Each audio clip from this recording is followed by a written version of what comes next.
चंडीगढ़ की सांसद किरण Kher multiple myeloma नाम की गंभीर बीमारी से जूझ रही हैं। उनका इलाज जारी है। इस बीमारी का डायग्नोज सबसे पहले चंडीगढ़ पीजीआई में हुआ था और डॉक्टर पंकज मल्होत्रा की देखरेख में उनका चेकअप किया गया था, जहां पर उनको ये बीमारी डायग्नोज हुई थी। हमारे साथ इसमें मौजूद हैं डॉक्टर पंकज मल्होत्रा, उनसे हम बात करते हैं। सर, सबसे पहला सवाल, जो ये बीमारी है मल्टीपल मायलोमा, ये है क्या और कितनी गंभीर इसे माना जाता है? मल्टीपल माइलोमा एक टाइप का ब्लड कैंसर है और कुछ साल पहले तक ये काफ़ी गंभीर बीमारी मानी जाती थी।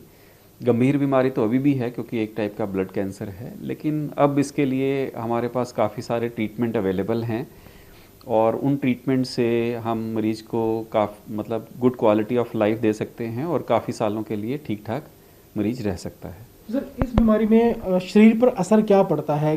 कौन से हिस्से पर असर पड़ता है और कहाँ पर जो गड़बड़ियाँ हैं वो शुरू हो जाती हैं? ज़्यादातर मल्टीपल माइलोमा के जो 60 साल से ऊपर हैं उन लोगों को ज़्यादा इफ़ेक्ट करता है।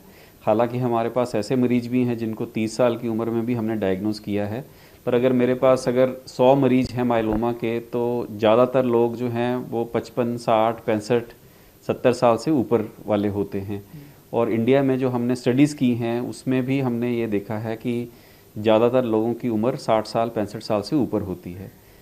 अब ज़्यादातर ये मरीज़ जो हैं ये 4 तरह से हमारे पास आ सकते हैं। ज़्यादातर सबसे ज़्यादा कॉमन जो चीज़ है वो है बोन्स का फ्रैक्चर हो जाना या बोन्स पेन होना।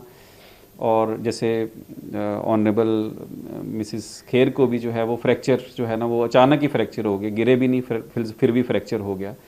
तो ज़्यादातर ओल्ड एज में बड़ी बार हम सोचते हैं कि जी एज की वजह से फ्रैक्चर हो गया, बट अगर कोई कारण स्पेसिफिकली नहीं है तो माइलोमा की बीमारी जो है उसको देखना चाहिए कि माइलोमा की बीमारी तो नहीं है। दो जो और चीज़ें हैं जिसकी वजह से कई बार पेशेंट अस्पताल आते हैं वो ये है कि अगर किसी का हीमोग्लोबिन कम होता जा रहा है, जो 60-65 साल के बाद अगर हीमोग्लोबिन कम हो रहा है तो बहुत सारे उन लोगों में भी हमने माइलोमा का डायग्नोस किया है। और सबसे रेयर है कि कई बार कैल्शियम जो है वो बहुत ज़्यादा बढ़ जाता है, तो जिसको हम मेडिकल लैंग्वेज में हाइपर कैल्सीमिया बोलते हैं। तो कैल्शियम बढ़ गया, उसकी वजह से भी कई बार किडनीज को इफ़ेक्ट करता है या कैल्शियम ज़्यादा भी जो है बॉडी को इफ़ेक्ट करता है। तो ये 4 मेन चीज़ें हैं जिसकी वजह से माइलोमा वाली बीमारी का डायग्नोसिस होता है। तो जैसे किरण खेर की बाजू में फ्रैक्चर हुआ था, तो आपने किस तरीके से सोचा कि डायग्नोज यहाँ पर करना चाहिए, इस बीमारी का डायग्नोज करना चाहिए? एक्चुअली जो है मिसिस खेर पहले सेक्टर 32 में गई थी जब फ्रैक्चर हुआ था, तो वहाँ पे डॉक्टर सुधीर गर्ग ने देखा था। तो उन्होंने एमआरआई का टेस्ट किया था जो फ्रैक्चर जब हुआ, तो एमआरआई जब किया तो उस पर फिर उन्होंने कहा कि ये सस्पिशन है माइलोमा का।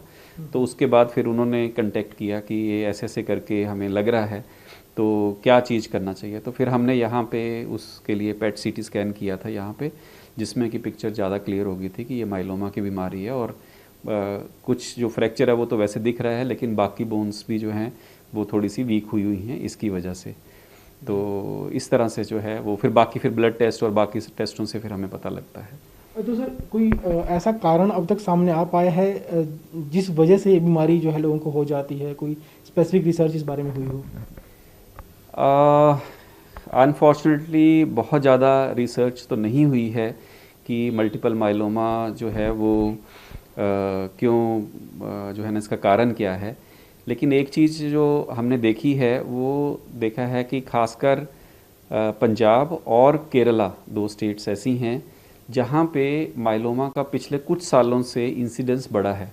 मतलब जो नंबर ऑफ़ पेशेंट्स जिनका डायग्नोसिस हो रहा है माइलोमा का, वो नंबर जो है वो बढ़ गया है।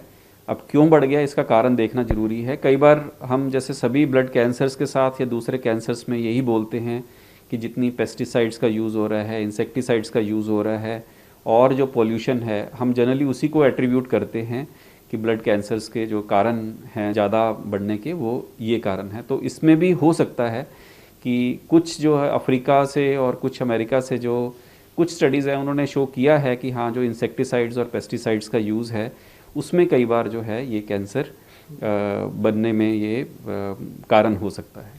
सर, आखिरी सवाल है कि इस समय सांसद किरण खेर अपना इलाज करवा रही हैं, तो उनका जो बीमारी है वो किस स्टेज तक पहुंची है, रिकवरी जो है वो कितने चांसेस हैं रिकवरी के, कितने टाइम उन्हें लग जाएगा ठीक होने में? जितने की मेरे पास इंफॉर्मेशन है उसके हिसाब से वो बहुत अच्छा रिस्पॉन्ड कर रही हैं ट्रीटमेंट को, और आलमोस्ट उनका माइलोमा जो है वो शरीर से ख़त्म हो गया है या बहुत कम रह गया है। लेकिन ट्रीटमेंट जो है वो कई बार इसमें काफ़ी देर तक चलता है, तो मैं तो आशा करता हूँ कि जल्दी से जल्दी स्वस्थ हों और वो इस माइलोमा वाली बीमारी से जो है वो जल्दी से जल्दी ठीक हों। Thank you. Thank you.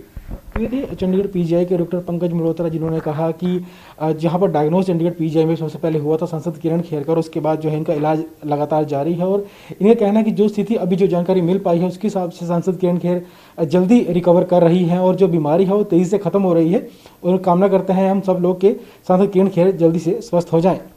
Cameraman Rajesh के साथ चंडीगढ़ से विजय राणा, ईटी भारत।